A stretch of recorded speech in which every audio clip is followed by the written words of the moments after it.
So, welcome everyone to the next episode of the Empower Your Essence podcast with Melissa Sabino, episode 2, with her on the healthy masculinity and femininity with my man Joe Nix here and myself, Dustan Thank Drake. you. Happy to be We are here. happy to have you, Melissa. So grateful. Yeah. Sorry. In the last episode, I was talking about how Oh, I've been, over the years, peeling lots of layers and being able to see myself and others clearly. And for me, it first started with a lot of healing with the feminine. And then I was able to start diving into healing with the masculine. And it's ever evolving. There's always layers, as you just mentioned, Joe, when we were talking before the podcast started. And I would love to hear from both of you what layers you've worked through to help you see yourself and others more clearly. And that can be related to the masculine, that can be related to the feminine, or maybe both. Whatever is coming up for you. so right from my subconscious, one thing that I didn't learn till very late in life was I didn't understand that us as sentient beings, we all have masculine and feminine in us. And typically, based on gender, that one is typically the dominant one. And I always felt that my masculinity was very lacking. I'll never forget having felt that my whole life, really.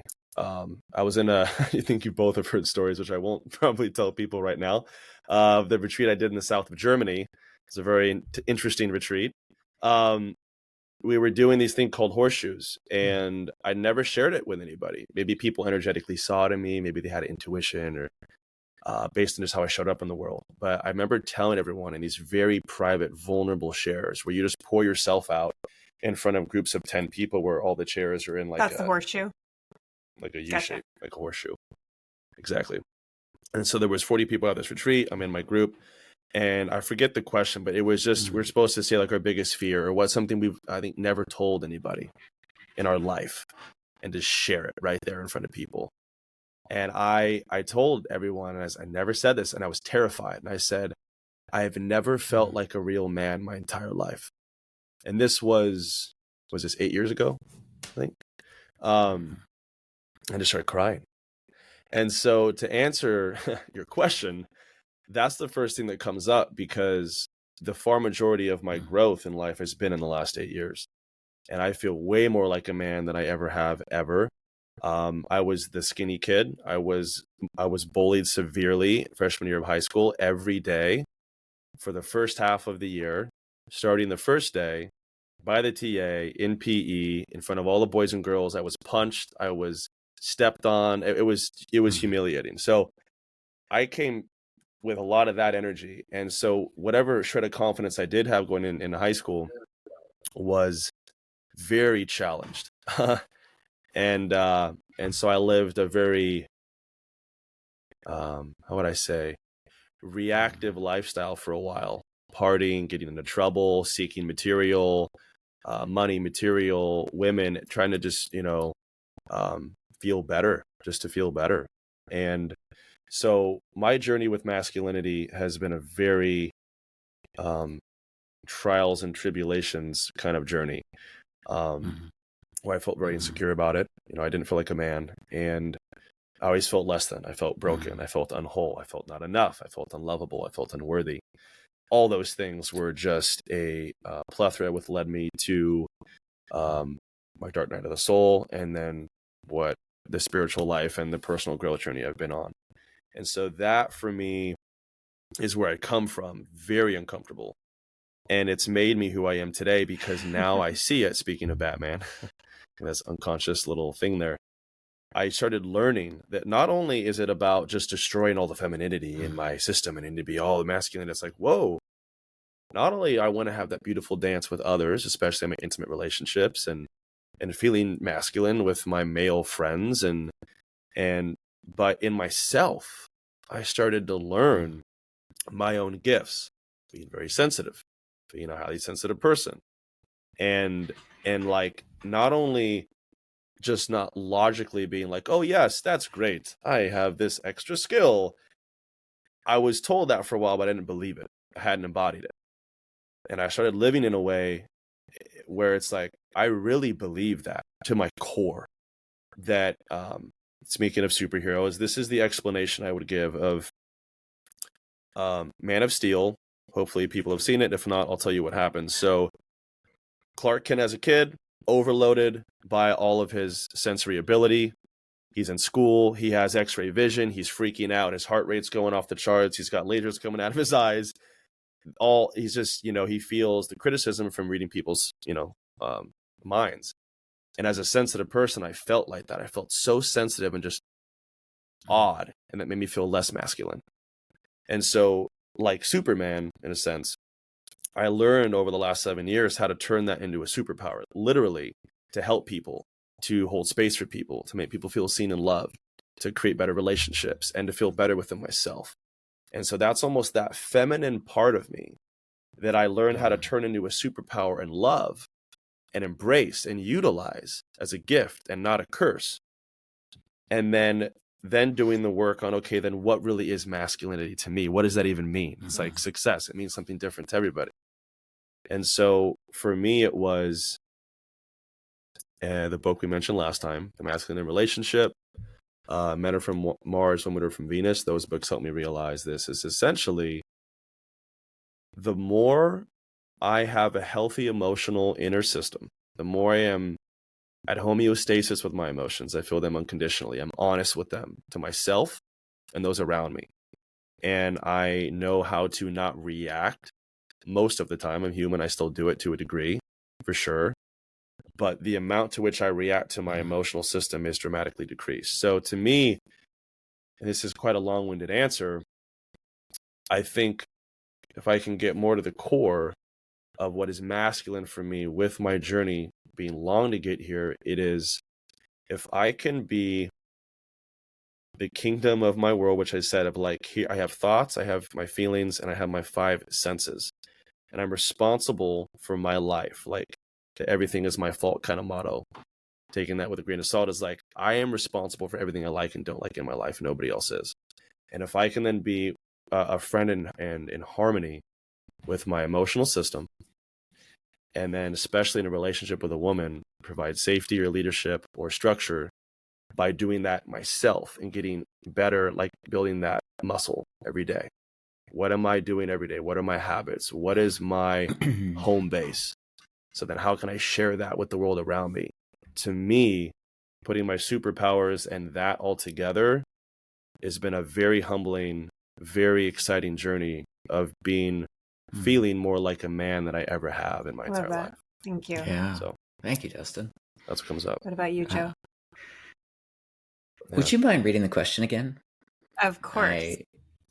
I kind of forgot parts of it in listening to that. No, you're fine. Yeah. Yeah. My question was just, I had given the example of, for me, seeing men, seeing women, I was seeing through these wounded sunglasses. And as I processed more and more internally, I was able to see myself and others more clearly. And so my question was, where have you been processing that, or where have you processed where you're able to see yourself and others more clearly, whether that's the masculine, the feminine, or both? Yeah. Or maybe it has nothing to do with those energies. Yeah. Great question. Thank you again. And of course. Really appreciate your answer too, Dustin. So insightful just to see another side of that. Really appreciate that openness. So for me, it's been, I think also a fascinating journey, but it was confusing. So, and I think the more that I'm open and talking to others about this, like it often is a confusing journey. And I feel like there's not, I didn't have anyone early in my life, teen years and stuff, to have these conversations with, I felt like, and kind of work through some of that angst and frustration and how I felt sexually about myself. Part of my confusion in growing up, so I was homeschooled K through 12, and then didn't go to college probably until like kind of mid-20s. And so I had a very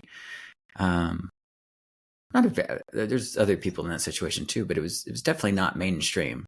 And for a while, my family was part of a ministry, called it a cult before, other words. But it was a very strict set of rules, guidelines, habits, what we wore, what we watched, everything, how we spoke was largely dictated. And I think that was a very confusing era for me, because so much of what males and females did in their roles was really dictated. Like what females wore was always dresses, certain behaviors had certain roles, and then the masculine or males in that were, there was this very specific roles that people had to align to and wear and act as if. And I think like that was really challenging, because I didn't feel any of that clarity internally. I remember often kind of reflecting back on even speaking with my parents and how people would describe me. Like my older brother got referred to as, he was a lot like my father, very similar build, similar qualities, voice. And I often got related to my mother, and having more of her skill set, sensitivity, listening, and things that in that culture was attributed to the feminine. And I remember how confusing that was to me, because I identified as male, saw myself as that, and yet my two kind of beacons for what male was and what female was, I was more often than not referred to in similarity with a female. And I think that was really, and I love my mom dearly, and did then too, but it was really confusing.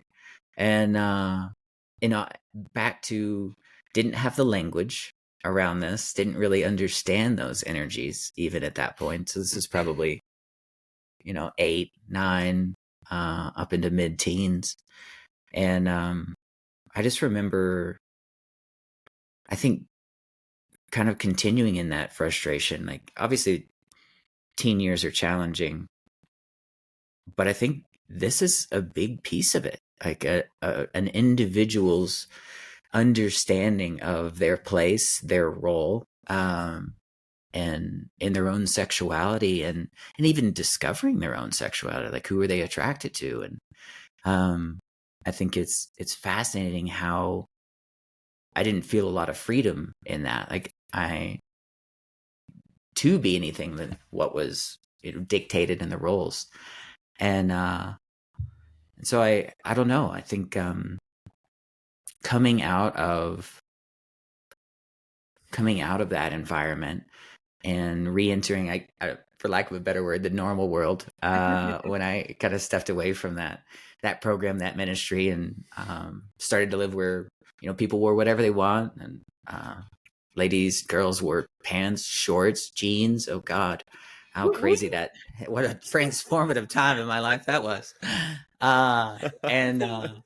And it's so funny. I think a Truman Show, sometimes it was not this bad, but just how you're just living in this other world and don't really realize that that's not the world that everyone's living in.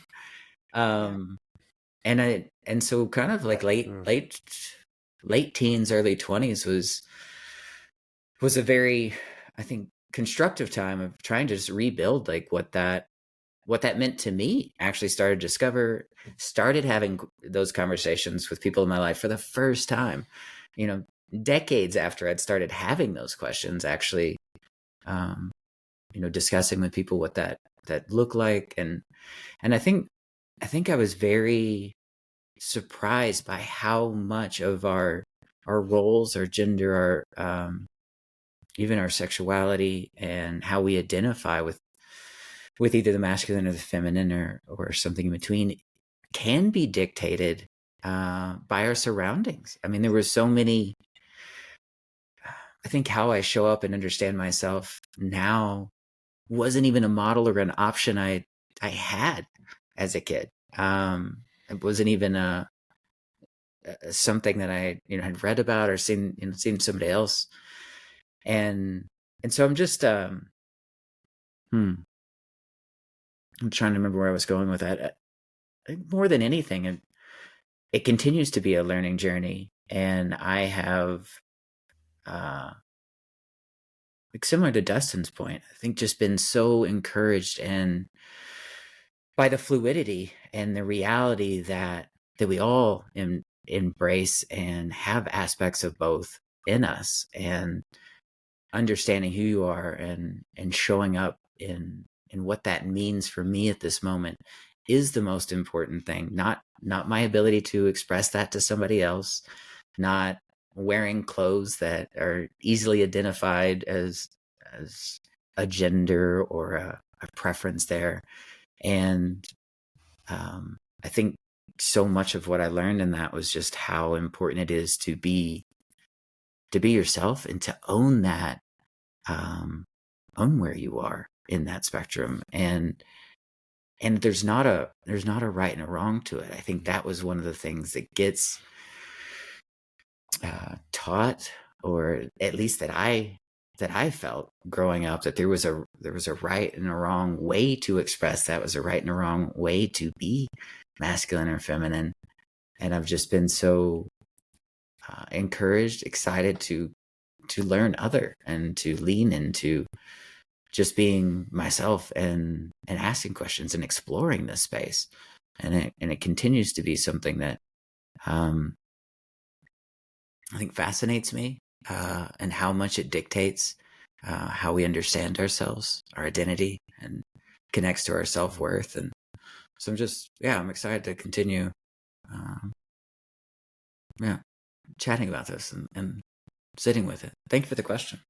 Yeah, of course. What I heard from both of you is just the way there's so much cultural conditioning and programming and expectations of like, this is what a man looks like, and this is what a woman looks like, and how invalidating it is as we're growing up, when we realize, well, but just like you were saying, you're sensitive and you're intuitive, and that's a feminine quality.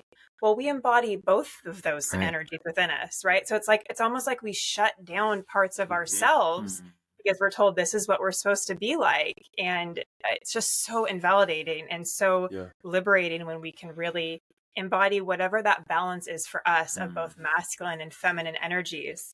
I was talking to you both a little bit about this, about how in my class I did the other night, we looked at masculine and feminine energies, and it was like the polarities, right? And so we were sitting with what it feels like to have pure masculine energy flowing through us and what that energy looks like. And then we were sitting with what it feels like to have pure feminine energy flowing through us and what that looks like. And both felt horrible in my body. Both extreme felt horrible in different ways. It was like, and then the closer I came to middle, and that middle point, that equilibrium is different for all of us. And I think it changes throughout our lives. But I think having conversations like this, where we can invite others to be authentic and to own their gender in whatever way that is for them, and whatever beautiful balance of the energies it is for them, I think that's amazing. One thing I wanted to ask you both about, that I'm curious about, is growing up. I feel like as boys, there is so much invalidation of your sensitive selves, so much invalidation of connecting to your heart, so much invalidation in this ability to really express the full spectrum that we have as humans. And I notice that I even do it as a mother with my son versus with my daughter. I have so much more patience, and I hold so much more space for my daughter. And it's like those unconscious cultural expectations, programming of like, because you're a girl, you can feel, and because you're a boy, there's just less of that. And I notice it still in myself, and I'm working through layers of that, and how we often shame little boys for feeling certain things. And it's like, well, you're a girl, so you can feel this, and you're a boy and you can feel this. And if you feel anything else, then we give names, or that's too girly, or shame, or you're being a pussy, or all the things we say, right? Not Boys enough. don't cry, right? All of those, and for girls, it's like, be nice, Guilt, don't rock the boat, stuff. be pretty, be a good girl, right? All of those limits that we give these genders. And I would just love to hear, you know, anytime growing up or when you were a young boy where you felt yourself be less and less authentic to fit into those gender stereotypes, or anytime maybe you were shamed when you were connected to your heart and you were open and it was flowing, and how that kind of just shut it down and it took a lot of inner work to probably open that back up again. Yeah. This is great. Oh, Yeah. Joe, you want to go first Great in this question, one? Melissa. So this one's fascinating to me. I think kind of what immediately came up for me was back to the sensitivity piece. That was something I heard so much growing up. Like, you're so sensitive. You're too sensitive. Too sensitive. And you know, I think outside of my mom, it was in the negative. My mom thought it was a great quality. And I was just reflecting on how it's interesting with our parents. We're like, I didn't pay attention to her when she was telling me positive things, but when it was negative, it was like, oh man, you're ruining my world.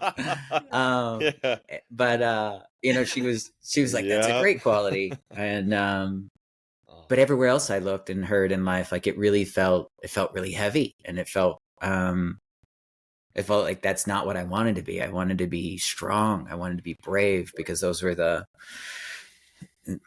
at least around me, those are the things, like, qualities given to the most masculine kid, or the most masculine boy. And I kept feeling like there was something missing in that I had in the lottery of getting getting qualities or whatever, that, you know, being sensitive, being a good listener, being observant, like, that I lost out. You know, it's like, but I want to be fast. I want to be strong. And I think what ended up happening in me is I kind of developed a real distance and coldness, even a meanness, kind of out of that, because I was so, I mean, there was other things contributing, but I was so impacted by not wanting to be the soft kid, not wanting to be the sensitive kid, that I became very, I don't know, very harsh with my friends, with making fun of people, very, very mean, and use sarcasm an immense amount, as, you know, as a protection, as a shield to not be sensitive, to not feel. And I just I think for years of my life tried to kill something that is innately part of who I am. And I'm so grateful to have discovered what a gift it is to have that awareness and that sensitivity. I think another thing that was really confusing along with that as a kid is I felt like there was not just certain abilities that either, you know, little boys had or girls had, but that you could only have so many. And so I felt like if I was really good at being sensitive, like, how would I ever have space to be strong or brave or whatever? It's just like, like, you only get these two qualities, you know? And just like, what a, no more for you. And it felt so real then, and so heavy. And it's wild to look back and just realize, like, you know, the massive expanse that we are as humans, and the incredible things that we can be at the same time and hold those. And it's been so grateful to continue learning in that, and to realize, like, what strength and power and bravery and courage I have. And I'm also sensitive, and I'm also observant, and I'm also a great listener. And, like, those can be concurrent and are. And I think in all of us, if we're willing to see it and flesh those out. And I'm so grateful to, you know, through life, have friends that would point that back out to me, have individuals who would turn that around, and broadened my sense of my extremely narrow sense of what that could be. But that also just it just leads me to such gratitude of having these conversations now, how important it is, and how much I wish that they'd happened earlier, and how open I am to continue to perpetuate conversations like this with those around me, and my nieces and nephews, and just to just to have space to actually explore that. Like, again, not right or wrong or judging or like this is that, but just to explore that space, just because of the incredible confusion and lack of interaction, you know. I think that confusion often drives, I know it did for me, just into isolation. Started looking for my own answers, and I didn't find any good ones for years. Just coming up with a lot of things that just made me more isolated and feel more weird and more outside, more strange. So, yeah.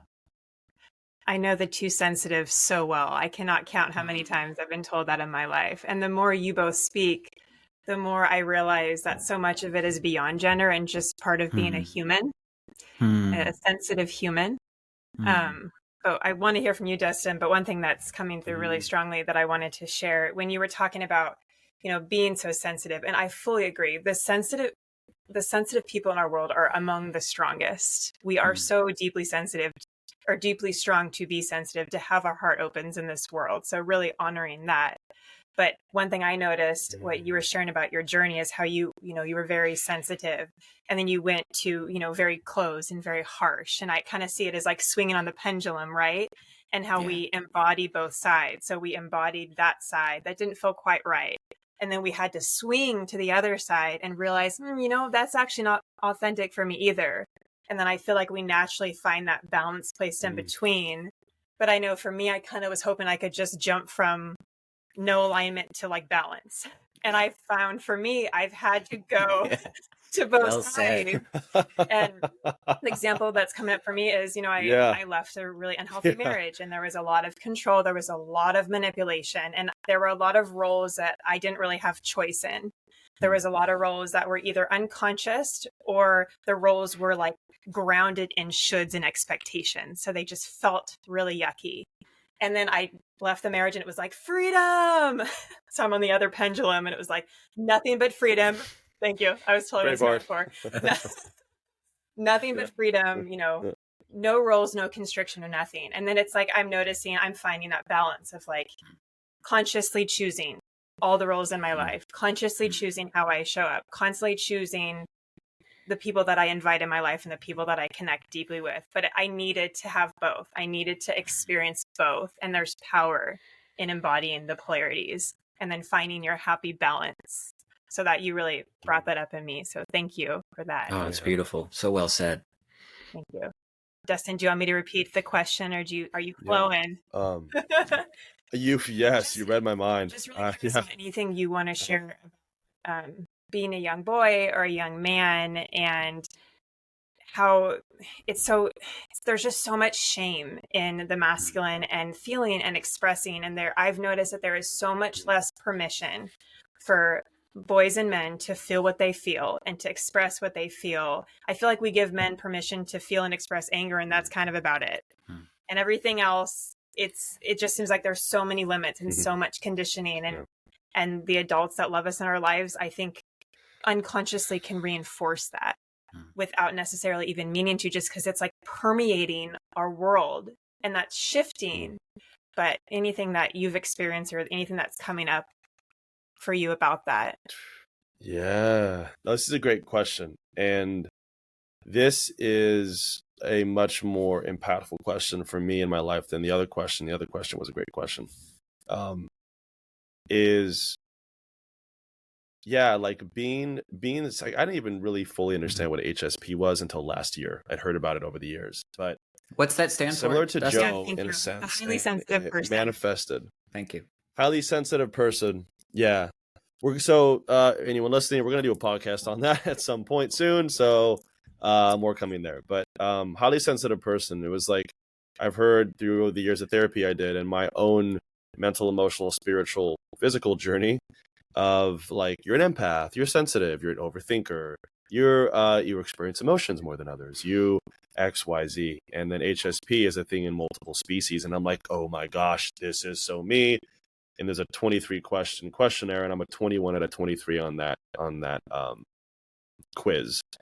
Joe, I think what was your score? 21, right? Yeah. I'm for sure an empath Melissa, and a highly didn't you do sensitive the quiz person, too? but I can take the quiz. We can find out my stuff. Yeah. I'm positive. We gotta do that. Yeah. Yeah, I'll send you the quiz. You gotta be at least 20. That was good. Like, I don't even need to take it. I know I'm in the 20s. Yeah. So, and it's an interesting thing here, actually. Like, part of the answer to this question, I visited a very good friend of mine. We know each other for a very long time since we were kids, and he was a 5 out of 23, and I was a 21, and so we had some good dialogue and some good laughs about kind of opposites attract, in a sense, and how we've inspired each other or even been jealous of each other over the years of like, God, I want more of that. Like, oh, I wish I had more of that. And so for me, yeah, it's a lot of similarities to what Joe said. It manifested differently. So I was interesting. I was very social as a kid. Very social. There's a picture in my family of me wearing a tuxedo with red pants, and I was like the little entertainer. And then my sensitivity started kicking in more and more, and that really came out for me. It's interesting. Mom, if you listen to this, I love you. And I want to say very clearly that my mom has been my biggest supporter in my entire life. I love you to death, Mom. So lucky to have you. And there's a lot of times when I've been at my worst and my mom has been there to pick me up. So, Mom, if you listen to this, you've been amazing. And part of my answer to this question is I actually told her about this. I was weed whacking. So, like, this is a big way I can answer this question. And this came up in my therapy years ago, time and time again. How old were you? Specific memory was I was skinny. So I was in, this is junior high, maybe freshman year of high school. Like, I was around there, probably junior high. And parents were divorced. My brother and sister, I think, were off in college. So I must have been, right around that time, probably maybe 7th grade, 8th grade. And she's like, I want you to do some chores. And one of the chores is I want you to weed whack this part of our property. And we had a few acres, probably more. I had like 5 acres or something. I had to weed whack this part. And I remember I was ready, willing, and excited to do it. And that part of my boy that wants to be the strong superhero was like, I got that guy. Okay, cool. I can, this is like a man's job. Like, yes. And I'd never done it before, and I was very weak. And I remember holding this big weed whacker, and I don't know how much, I'd done. And it was really, and I kept having to take, breaks. And I was like, my arms were hurting, and it was hard for me to hold it. And I did 10%, 5% of what she'd asked me to do. I mean, it was nothing. And I remember she came out and saw what I'd done. And again, Mom, you've been amazing. She was just like, God, my son can't even weed whack. And I remember how deeply that hurt me on a core level. It was like, you are not a man, you are pathetic. She didn't say that, but that's how I took it. And so that was one. And it happened from a lot of people over the years, in various ways. And so for me in high school, I did learn at a younger age how to have a sharp tongue. I could be very, very cruel with my words and cut someone right in half. And then that kind of came and that went. And then in high school, I got in a lot of trouble. So it was like, okay, I'm like, I don't fit in. I was bullied. Okay, so how can I feel strong, empowered, and like fit into society in this culture of high school? I drank alcohol, I smoked weed, and I started dating a lot. And that was where I found my power, my worth, my value, my comfort. And then that went into material and corporate. I chased money, and I just chasing all these things to try to feel that. And being sensitive, I just felt so misunderstood, and it's just all the subtleties of like, why are all these guys in the social circles I was exposed to, which was a lot over the years. I was very social for a long time. And it was like, I don't fit in. Like, the stuff they're talking about, I literally don't care about. Their humor, the harshness to it, it doesn't resonate with my heart and soul. I don't like speaking that way. I always gravitated towards women. I've always had more friends that were women. And that was my comfort zone. And so then I found my spiritual path, 8 years ago. Traveled the world, got into meditation, lived in India, lived in Bali, meditated a lot, was in isolation a lot. And that's when I started to get to know myself and started to figure out, wait a minute, there's another way to live life. And really coming home to my superpowers. And so it's been a very long, painful, and now liberating road of for so much I thought I had to be XYZ. I thought I had to be witty and almost mean. I thought I had to be a certain size. I thought I had to make a certain amount of money. I thought I had to have certain things. I thought I needed to literally castrate my big, beautiful heart, my empathy, my sensitivity. I have a freakish ability to watch people's sensory acuity. You do. And be in tune. It's sometimes I'm just I want to turn it off. And that's why I drink and smoked for a lot of years. It was all the data coming in was so loud, it caused anxiety, and I even had 2 really bad panic attacks when I was in corporate. And when I had to call 911 because I almost stopped breathing. And so it was how do I, I was like Superman as a kid, I just want to curl up in a ball and it's so loud. How do I turn this information down? And that's when I found, meditation, breath work, cold plunges, morning routines, exercise. And I've been playing around with all these things and sleep. If I don't get sleep, I'm off, and taking care of myself and being responsible for my good qualities, the ones that could use some work, all my gifts and talents.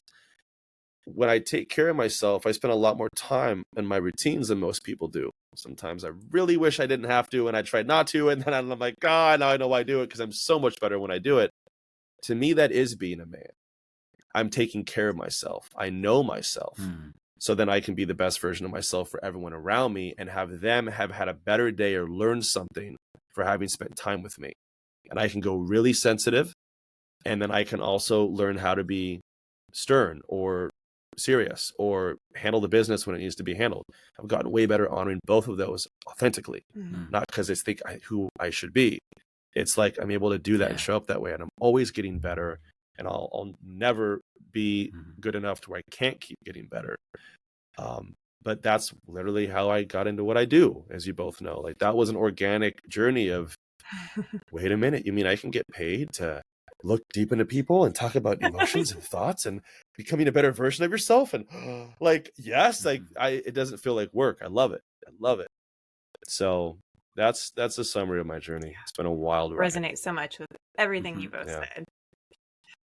One thing I think would be really cool. I have more I can ask, but okay. Well, I want to ask you a question too. Maybe if there's something coming up for both of you, so man to man, if there's something you're curious about from Joe, or Joe, if there's something you're curious about from Dustan, just because you've been on that journey in a similar way together. We've all had really similar journeys as sensitive beings. And I mean, everything you've said, I resonate with, but if anything's coming up organically, I'd love to allow space for that.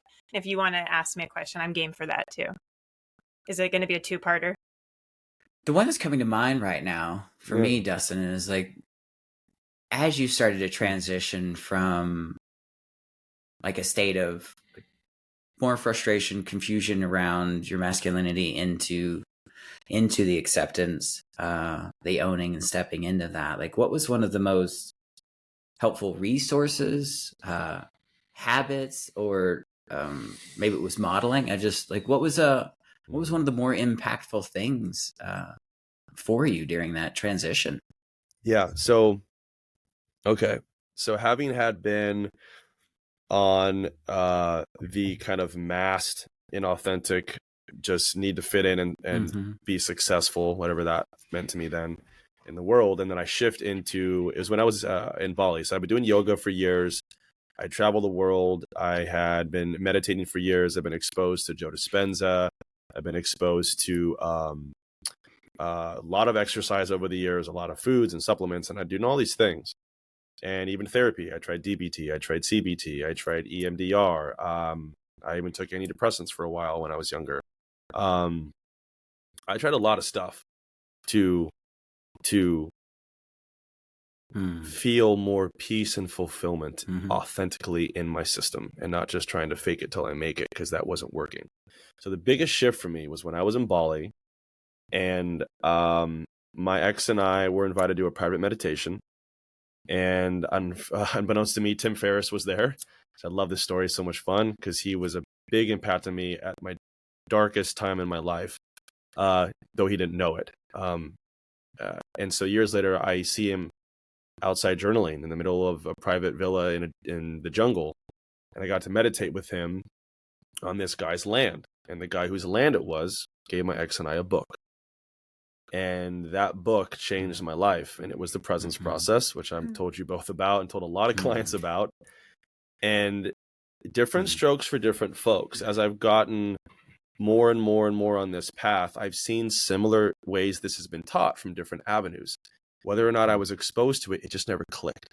This clicked. And so what happened was, my biggest thing in my system that was like, you are not a man. No matter what you do, Dustin, you can do all this stuff, and you can do all these things, and you can meditate, you can dress a certain way, and you can feel so semi-enlightened and grown so much. But your emotions are so chaotic in your system. I learned how to do so many things to but inside it was still so much energy and all this stuff. And so the presence process, and also Michael Singer's Untethered Soul and his other books, Living Untethered, those two together taught me how to live from my soul, from my consciousness, and know that I'm not my thoughts, my feelings, or my five senses, or even my body. I took that and I did the presence process, which was a 10-week thing where you're breathing and you're meditating twice a day and you're reading every day. And it's a solid commitment. Joe, you've done it. And that, I cried so much. I was like a faucet that had been welded and was like, the pipes were cracking, and all these things in life were like, feel better. Take medication to feel better. Exercise to feel better. Do breath work to feel better. Meditate to feel better. Eat this food, on and on. And these two flipped it upside down. And it said, no, we're not going to do that. You're going to sit and be aware of your breath. You're not going to try to quiet your mind. You're going to feel unconditionally any emotion that arises. And it doesn't matter what it is. So the circus started flooding in. The faucet, I was like, broke the weld and just, I cried so much. And I learned how to honor authentically Dustan Drake's emotional stuff and let it out of my system. I call them samskaras, or energy, or stored emotions, or traumas, or stored energy, whatever it is. And it was like so many things in life had been like poked at this, and like maybe I could have gotten it, but for whatever reason, this clicked. And I would sit and I learned, it was like all these emotions that used to feel like I was going to die. That's how I feel very intensely. And it was like, that would led to the dark night of my soul, was because I couldn't figure out how to stop that. And it was overwhelming. It was just like this dam flooding and breaking. And it was like, and I felt it. And I felt the anger, and I felt the fear, and I felt the grief, and I felt the shame, and I felt the anxiety, and I felt the panic, and I felt the sadness, and I felt everything. And I got, for the most part, so good at that I'll finish with this. This is a great metaphor that I learned when I was getting my first tattoo, which was, I don't know if you can see, like a good, 8 or 10 hours. And it was extremely painful. I never had a tattoo before. It was brutal. And I kept resisting. I was holding my breath. I was flexing and just trying to like stop the pain and everything to distract from the pain. And this is how I would summarize this, of my masculinity, my manhood, my knowing myself, my inner strength, my finally feeling strong inside. And like, yes, I found it. I finally found what I was looking for my whole life, was this practice. So getting my tattoo, and I don't know, an hour in or something, I mean, so much pain. And all of a sudden I went into like a meditative state. And it just like, imagine I'm in my house of my body, and these teachings of those two books influenced this experience. And it was like the Grim Reaper. My mind just subconscious came up with the Grim Reaper. And he was breaking the windows. He was slashing at the door.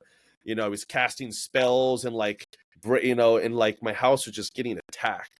And I was freaking out, trying to stop him from getting in. And I just was like, fuck it. So in my mind, getting the tattoo, I opened the door, and the Grim Reaper was standing there. And I said, come on in. This is my home. You're getting it anyways. So sit down. What do you like to eat? I'll make you some food. I want to understand you. I want to learn about you. I don't know anything about you. I want to know why you're doing what you're doing. Why? I want to know everything about you. What do you like? What do you not like? What are you afraid of? Where do you sleep? What do you want to drink? And I sat down and I conversed with pain, evil, the Grim Reaper, fears, whatever you want to call it, just like the other I don't want to experience, the dislike. And I just sat with it. And I didn't feel any pain for the rest of the tattoo, which went on hours and hours and hours. I blissed out, and that way of being, and y'all know me, I've made my mistakes and I trip up like everyone else, especially with relationships, or my biggest growth opportunity here is that has made me feel so much more whole and manly and real and peaceful and fulfilled and just strong, like even in my tenderness.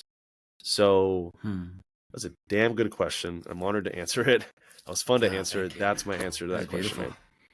That makes me think of the last podcast where you both talked about befriending your fear and how powerful it is when we befriend all of our emotions. Like, sit next to me, come talk to me. Tell me, what's your message? What's your sacred purpose? Yeah. There is one. Yes, because there is one. Whether we want to, so transformative of our experience. Yeah, and your explanation of it, even like the story with the tattoo, like that's such a obviously a real experience, but it's such a great explanation and imagery to learn what that looks like. Yeah, that's cool, man. Thank you. Yeah, the cool point. Agreed. That practice. As you both have done. Yeah, you both have experienced that. I've done it with both of you. So okay, yeah. So let me see if I can get that was a dang good question. One right back at you, Joe. This is the first thing that's coming up. So if you think of, okay, so if you think of when we were younger, and your definition of what it meant to be a man, and when you think about your definition of what it means to be a man now, what was the most like the biggest shift that took place that like cracked you open, or what was like whether it was painful or uplifting, or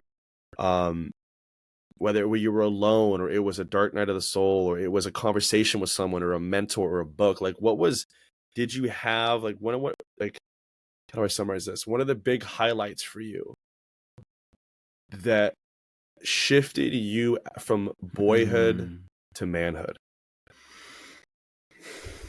Beautiful question. So good. I want you to answer that next. Really good. I want to hear from both of you. Yeah. I'm just sitting with that for a minute. Okay, for sure.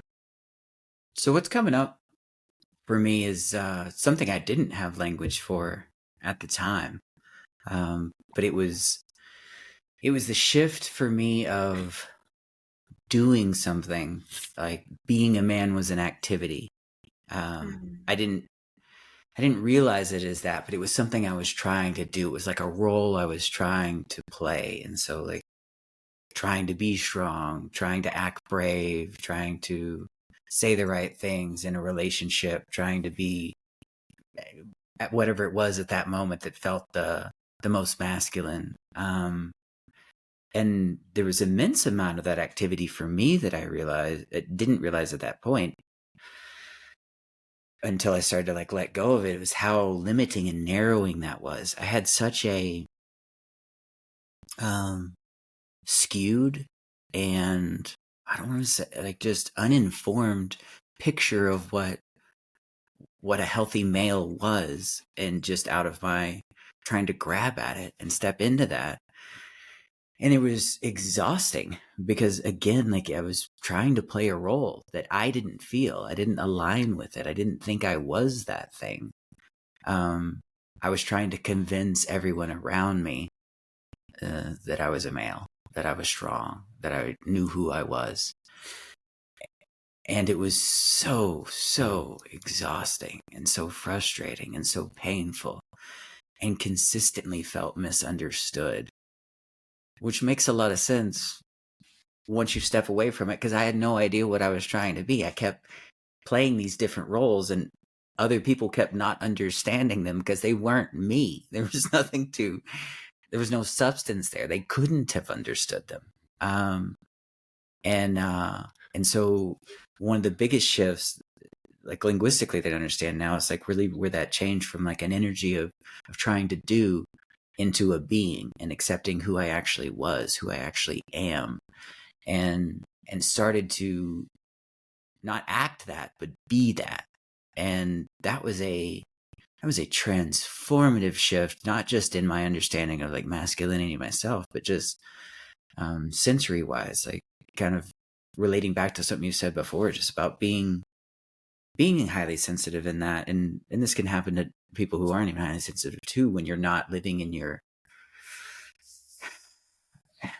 I don't know, in connection with yourself and harmony. When you're not living from who you are, but trying to act as something, it's just how noisy it gets inside, how loud, like how overstimulated I was, because I was trying to respond to everybody's different acting toward me with the appropriate, what I thought was the appropriate action or face or strength or whatever that was. And so just like one of my biggest memories of transitioning to that is just like how calming it was to my neurology. Like, I had immense headaches for years of my life. Like that started to go away as I started to step into who I was. There's a lot of different like physical connections that started to improve. And it was amazing, the physiological connection in between like us lining up in a healthy way, listening to ourselves, back to that being energy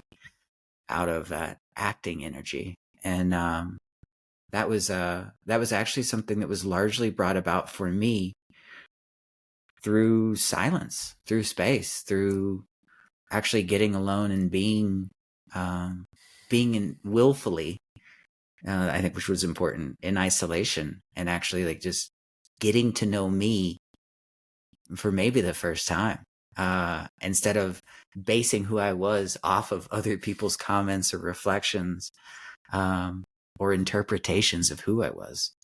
And that was it was a very uncomfortable but a huge shift, and the first time I really saw the difference in between those energies of being and doing. Great question. Thank you. To me, that difference is embodiment. It is Great embodiment, answer, man. Yeah. To me, that is actually embodying who you are and expressing that in the world. It's a great way to say that. Yeah. Yeah, Melissa and I have talked a lot about that recently. That's one of the things that she works with a lot with herself and with her clients and in her classes, is embodying. Like, you know, how do we do that? What does that look like? And what is that like for each individual? God, that was such a good answer, man. Okay, because you asked, Melissa, I'll answer it. Either that or like defining what it is to be a man versus what it used to be a man. I'm curious to either. I think those are both really excellent questions. Either what helped define it or what it actually is. Yeah. I think would be amazing to hear. Well, I think this is cool, like getting to the crux of it, because we dabbled around it last time, and I think we do a whole other podcast, and we wouldn't actually define what it means to us. I think I kind of sped through it earlier in one of my answers. I like that, and maybe I can tie them together. And I want to hear, Joe, same thing to you. Like, how would you define it? So for me, I'm putting together life experience and another book on top of the two I already mentioned. And I'm going to put the books in the description this time, everyone. I didn't do that last time. Multiple people asked me. So Melissa being one of them, I had to go back and put it in. And so it was the two I said already, The Masculine Relationship by G.S. Youngblood, Men Are From Mars, Women Are From Venus. I forget the author's name. And then I believe The Way of the Superior Man by David Data.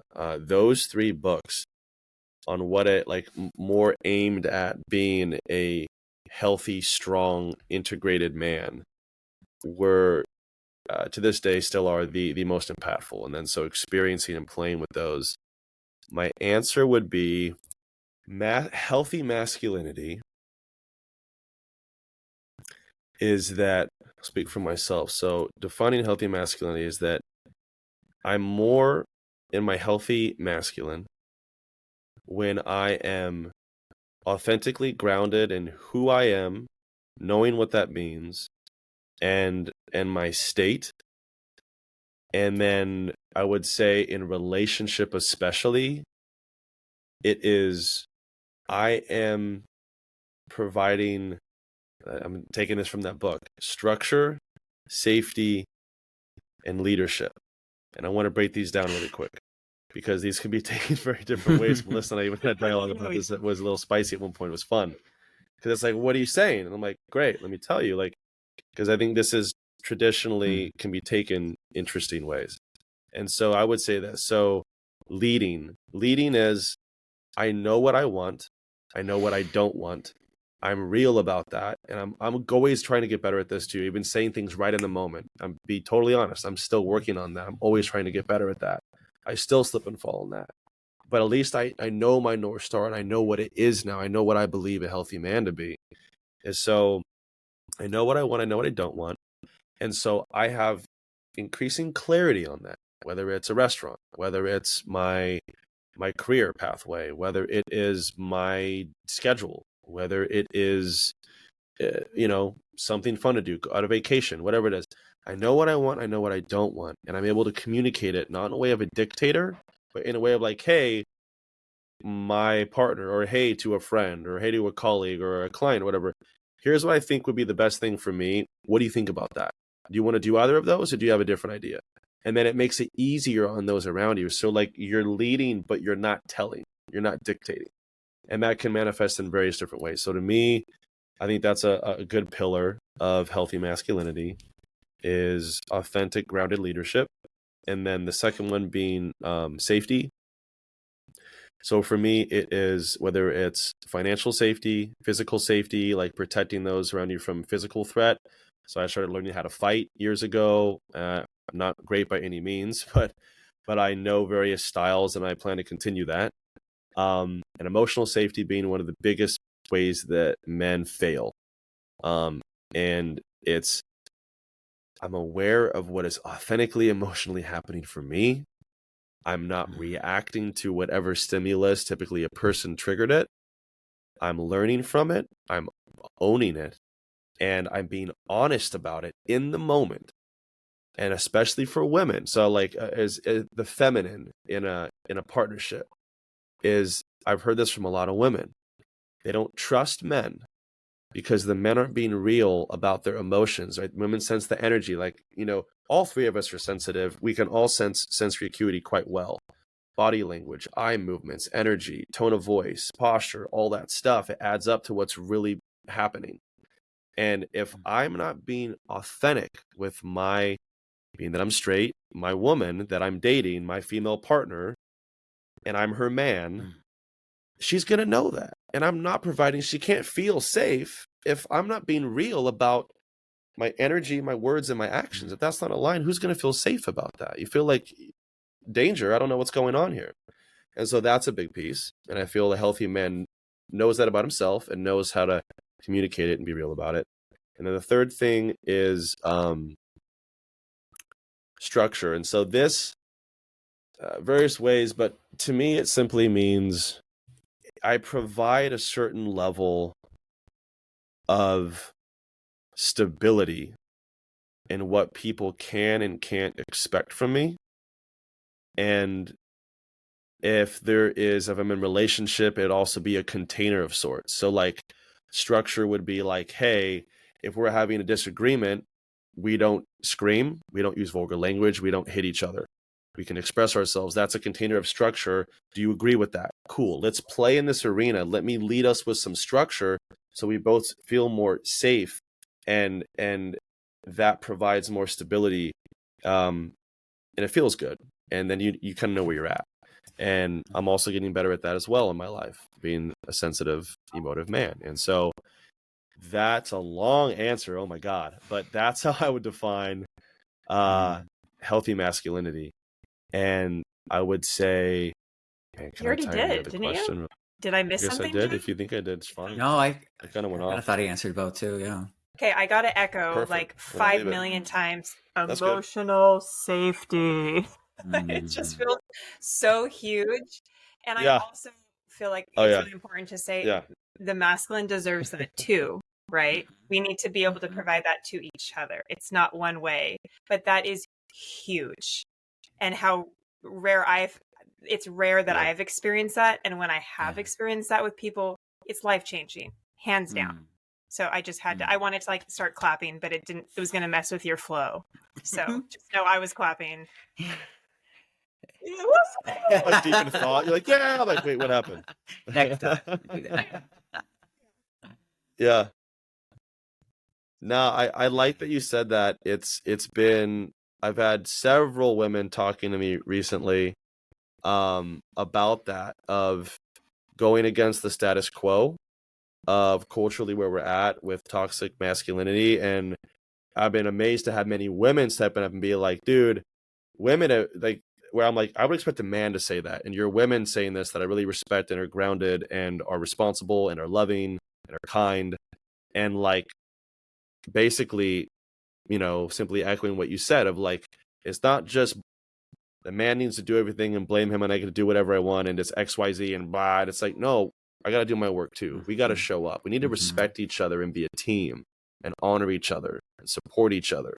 Absolutely. So I love that you said that. Thank Both you. need to own what's ours and show up for each other with respect and kindness and love. Absolutely. I love that. Joe, is there anything you'd like to add to the healthy definition of? Yeah, it's a great question. So I really appreciate your answer, Dustin. It's better. How would I say that? I feel it's more cohesive and elegant than how I would have expressed it, but that's very in line with how I understand it at this point. And we've both been so, in a really great way, so informed, I think, by the masculine relationship. I think that gave an immense amount of clarity to me of things I had seen and experienced in relationship and in life, just on how the masculine can show up and operate most. What's a good way to say that? I think in harmony with the feminine, and how, like, what an amazing experience that can be in a relationship. And again, back to that, we all inhabit both of those, and like that doesn't have to be dominated on gender basis and how you show up, but the polarity that is necessary in between relationship for excitement, for enjoyment, so much of that's created and comes from the differences in between the masculine and the feminine, and moving away from an idea of sameness. I think that's something that comes up for me a lot when I think about showing up healthy in a relationship. Is it goes back to like identifying who you are, showing up and being consistent and whole in that, but allowing yourself to be and express those energies, I think creates an immense amount of necessary fire and excitement in a relationship that sameness simply doesn't create. I mean, we have we can have really good friends, I think, for a time, who are very, very similar to us.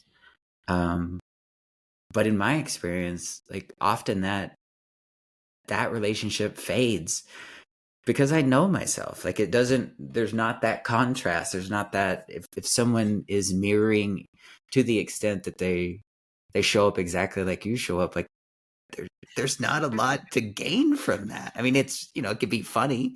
But not, it doesn't really push you forward or, give you opportunity really to reflect each other, in different ways. And so I think, there's not really anything I would add to like the definition of the masculine outside of just restating again how, and for the feminine, how it is a being and not a doing. And it comes from who you are and embodying that, allowing that to be seen, to be expressed, helping each other form those containers, that security, the boundaries around, with which we can step into that, because it is terrifying to be open and vulnerable and authentic, to embody who we are, because that's really who we are. And so like our guards are down.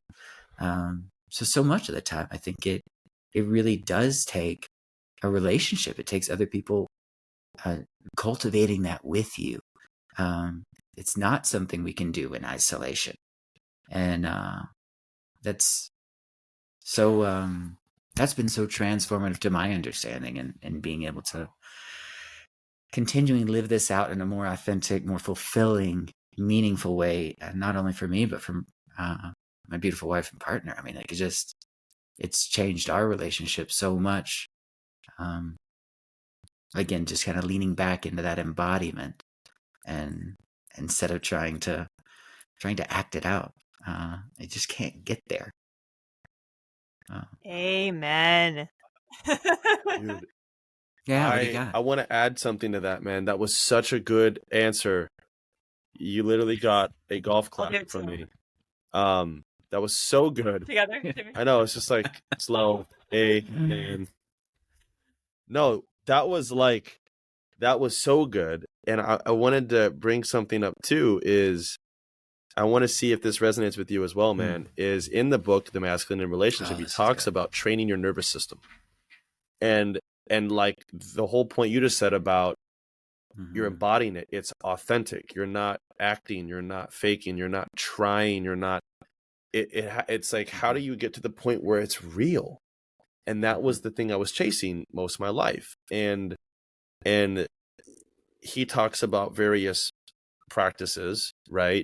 Whether it's almost like exposure therapy in your mind in a meditative state, or cold plunges, or breath work, or just feeling, sitting and allowing yourself to cry and just feeling whatever comes up. Those are the ways for me, others, but those are some that come up where it's like, this is how, I'm authentically like working with my nervous system and getting this gunk out.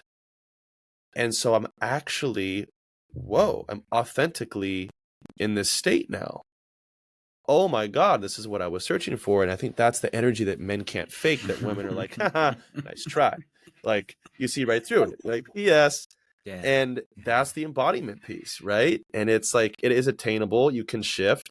If you're already there as a man in a lot of ways, kudos to you. That's fantastic. Great. Enjoy it. If you're not, there's ways to get there. Well said. So I love what you said, man. I wanted to add that piece. Wow. So good. Got me excited. Yeah. It's been an hour and 23 minutes, Melissa. We haven't asked you a single question. Oh, we may have to bring you back on. Oh, weird. It was beautiful. And I'm super thankful for everything that you shared. And it was exactly what I wanted to hear. And every single thing I wanted to ask you, if I didn't ask you, you addressed it. All of it. So it's perfect. That's wild. How cool. Yeah. Nice. Perfect. So honoring you as the guest. We do have it in the description. But where's the easiest, most preferred way for you that people can on my contact website you would probably be the best way, and it's melissasabinoembody.com. And then they can also email me at melissasabino.embody@gmail.com. Thank you. Love it. Yeah, and she's also on Instagram. She's on Insight Timer. I'm helping her out. She did not ask me to do this. So there you go. Thank you everyone for your time. Anything else either of you want to I just say? really appreciate both of you. Oh. Jinx. Go ahead, Melissa. Just really grateful for both of you and your vulnerable, authentic shares, and hoping that this will inspire more men to have conversations like this, and more men and women together to have conversations like this. For me, the more I talk to both of you, the more I realized that we are going through so many similar situations, and the gender differences are there and they're valid and I honor them, but so much of it is sensitive souls coming into these human bodies and having these human experiences and all the stuff that we deal with, and how much we are dealing with it together but feeling like we are alone. And so having these conversations, you can see yourself in what that person went through. I mean, every single thing you both said I resonated with. So just a lot of gratitude. Thank you. Nice. That's a beautiful awareness, Melissa. And thank you so much for being on again, and amazing questions. It was really, as Dustin said, it was very different for us to be asked questions on this, not asking each other questions that we may have thought of before talked about. So that was really, I don't know. It was beautiful. Yeah. Thanks for creating that space for us to kind of explore that as well. And I echo what you said too, and just the immense power in realizing the consistency of our stories, and how what a lie, the isolation, the idea of the aloneness, the idea that we're the only ones experiencing this, or no one else has felt it like this. Like what a brutal untruth that is, that I think we all have bouncing around in there. And it's opportunities like this that not only quiet that, but show other and show proof of that simply not being the case. And it's so great to continue to share this life experience with you both. And thanks for all I learned from you. So. Thank you both as well. This was amazing. Have wonderful evenings. I'm literally saying ditto to everything you both just said. It's been an honor. And it's building tribe and community, and just putting our story, our light in the world to inspire someone, connect with each other more, connect other people, make this world a better place however we can. So thank you both. Love you both. Till next time. Ta-ta for now. Soon.